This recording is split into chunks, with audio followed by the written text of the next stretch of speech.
Hi everyone, welcome to the last day of the Advanced Quickstart Week 1. Today's day 5, and we'll give you a break this weekend. Today I wanted to talk about working your business on Facebook. Facebook has grown and developed greatly since I first got it when I was in college, and now there are so many ins and outs and formulas that they use that it's actually kind of confusing. But there's a few different platforms that we can use as Beachbody coaches to grow our business. First and foremost is our public wall. The recommendation is always to put it on public so that anyone and everyone can see it. So as people follow your journey, you might actually receive followers and other people that are interested in following you and having you as their coach and supporting them. There are also two other things that people suggest using as you grow your coaching business. One is a private group, and the other is a like page. I'm going to summarize a little bit about both of those, and then I want to talk about some engagement and rules. So first, the private group, Kim had recommended to me from the very beginning. I know she does one, and some other people on our team have great ones. But you can start any kind of group on Facebook. I put it on a private setting so that people can see that the group exists, but no one can see that there's posts within the group or what the posts are until they actually join the group. I have it set that I, as the administrator, have to approve that they join the group before anyone's allowed in. This allows privacy so people can feel comfortable in posting what they want, but other people from their Facebook friends can't see their posts unless they're also part of the group. A like page is a little different because you are the person or concept that people are liking. You can invite people to click like on your page, but you can't actually force them to do that. Whereas in the group, you can add people in as you invite them. I always suggest inviting people either way. Nobody wants to be forced to be in a group or see posts that they might not be interested in. I personally like the private group better because it creates more of an intimacy group setting, but the higher up coaches always recommend like pages as well because you can have a bigger population following you. They don't already have to be your friends. They can be anyone who like you and follow your posts.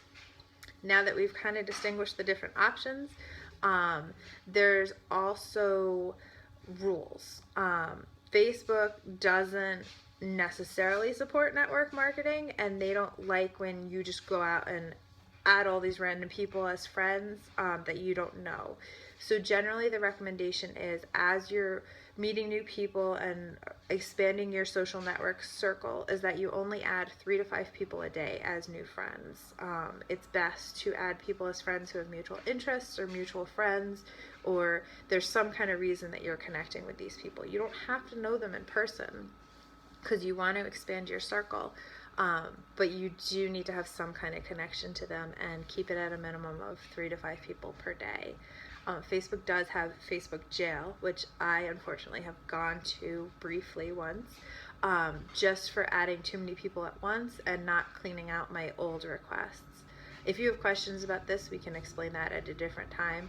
But basically you should be deleting past requests as you add more people. I try to do it weekly just to keep up with it, because if you have too many pending requests, they do catch on eventually.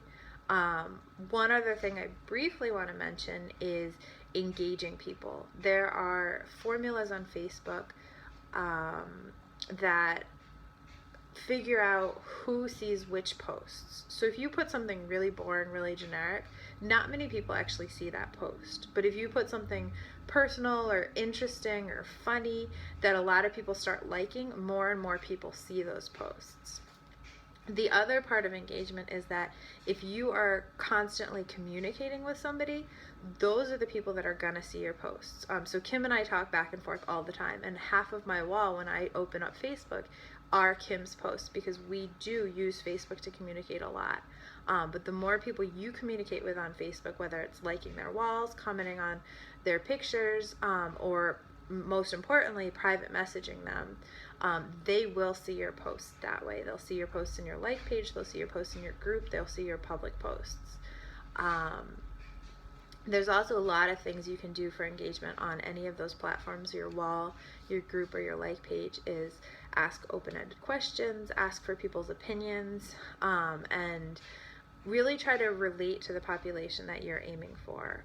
A lot of people that I relate to are relatively young moms, and I post a lot about my daughter, but I try to post questions relating to her, like what is the best Christmas gift, or I posted 2 different outfits to wear on the Santa Express the other day, and I got a ton of engagement because people like to share their opinions. So there's so much about Facebook, and we could do a whole Zoom call or a webinar about this, but I wanted to just briefly mention some of the ins and outs today, and I want to keep this under 6 minutes. So I'm going to stop now, and please post any questions below. Thank you for your time. Bye.